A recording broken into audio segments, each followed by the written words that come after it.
Welcome to the second tutorial video of MERASALON business. Here we will learn how to create a service menu for our salon. First, we will select My Menu. Here you will write the name of your service, like when you type haircut, there are some names related to hair already. If you want, you can select from these. Or you can write something according to your liking. Below that, you can write a description of the service, like the brand name or who will do it, or with or without wash, if you want something like this. After that, price. After that, time. How much time does the service take?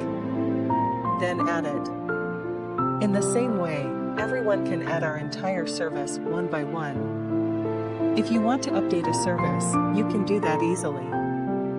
Click on the service. Do what you want to change. After that, update it. In the next video, we will see how to make the details of our staff.